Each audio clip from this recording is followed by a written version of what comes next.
सभी साथियों को नमस्कार। आज भारत सहित पूरा विश्व कोरोना महामारी से पीड़ित है। भारत में इसकी दूसरी लहर, जो कि बहुत ज्यादा घातक साबित हो रही है, बहुत तेजी से फैल रही है। कुछ आसान भाषा में समझें तो इस बार कोरोना का डबल म्यूटेंट वायरस, जो कि बहुत तेजी से फेफड़ों में संक्रमण करता है और ऑक्सीजन लेवल की कमी होने की वजह से मृत्यु हो जाती है। हम कुछ इस तरह से समझें कि यह वायरस कोरोना पीड़ित मरीज के 4-5 फीट की दूरी तक हवा से भी फैल रहा है और इसलिए बार बार यह कहा जाता है कि मास्क जरूर लगाएं और 2 गज की दूरी जरूर रखें। यह इतना घातक है कि आपके शरीर में प्रवेश करने के बाद यह फेफड़ों में जाकर कॉलोनी बनाने लगता है, जिसकी वजह से ऑक्सीजन लेवल कम हो जाता है और सांस लेने में दिक्कत होने लगती है। इससे बचने का सबसे अच्छा उपाय है कि हम घर पर रहें और आवश्यक हो तभी बाहर जाएं, और जब बाहर जाएं तब मास्क जरूर लगाएं और साथ में सैनिटाइजर जरूर रखें। उससे भी ज्यादा जरूरी यह है कि इस वायरस से लड़ने के लिए भारत सरकार वृहद स्तर पर वैक्सीनेशन कार्यक्रम चला रही है। हम खुशकिस्मत हैं कि हमारे भारत में अब 3 वैक्सीन, जो कि कोविशील्ड, कोवैक्सीन और रूस की स्पुतनिक वी अवेलेबल है। यह समझते हैं कि वैक्सीन कैसे काम करती है।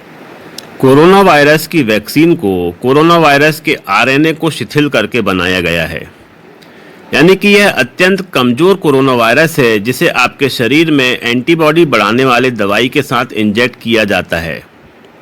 जैसे ही यह अत्यंत कमजोर वायरस वैक्सीन के साथ आपके शरीर में जाता है तो शरीर उससे लड़ने के लिए एंटीबॉडी तैयार करने लगता है और इसी के कारण आपको बुखार और हाथ पैर दर्द होता है।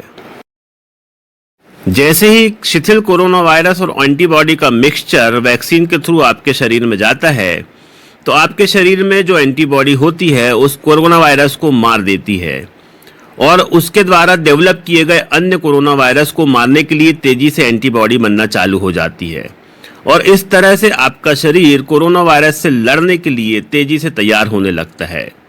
ऐसे में यदि आपके शरीर में पहले से कोई कोविड इन्फेक्शन है तो भी वैक्सीन लगने के बाद शरीर में बनने वाली एंटीबॉडी उस इन्फेक्शन को मारने के लिए शरीर को तैयार करने लगती है।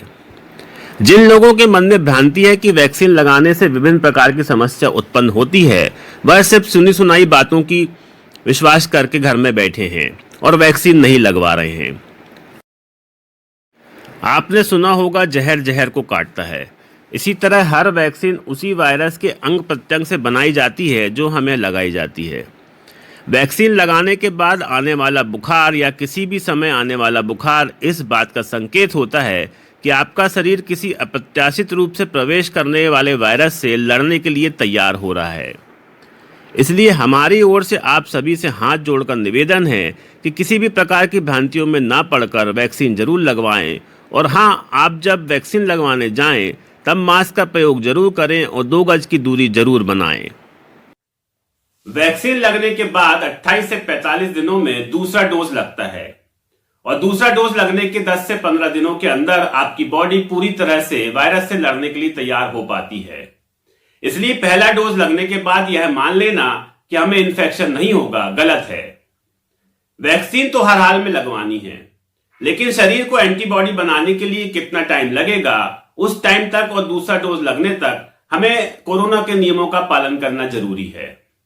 सरकार द्वारा 1 मई से 18 साल से ऊपर सभी लोगों के लिए वैक्सीनेशन कार्यक्रम चालू किया जा रहा है। ऐसे में वैक्सीन सेंटर में भीड़ लग सकती है, लेकिन यदि आप प्रॉपर तरीके से रजिस्ट्रेशन करके वैक्सीनेशन करवाने जाएंगे तो आपको भीड़ का सामना नहीं करना पड़ेगा और आप सुरक्षित तरीके से वैक्सीन लगवा पाएंगे। रजिस्ट्रेशन करने के लिए भारत सरकार की वेबसाइट www.cowin.gov.in पर जाकर अपना मोबाइल नंबर से रजिस्ट्रेशन करें और अपने आधार कार्ड, पैन कार्ड या वोटर आईडी कार्ड से अपना और अपने परिवारजनों का रजिस्ट्रेशन यदि आप करते हैं तो आपको अस्पताल में जाकर भीड़ का सामना नहीं करना पड़ेगा। इजराइल और ब्रिटेन ने ज्यादा से ज्यादा वैक्सीनेशन करके कोरोना वायरस के संकट को दूर किया है। यहां तक कि इजराइल लगभग कोरोना मुक्त हो गया है। यह एक बहुत अच्छा उदाहरण है आप सभी और हमारे सामने कि वैक्सीन लगवाने से होने वाले क्या फायदे हैं। हमारे चैनल की ओर से हम सभी से हाथ जोड़कर निवेदन करते हैं कि वैक्सीन जरूर लगवाएं और घर पर रहकर अपने और अपनों की सुरक्षा करें। नमस्कार।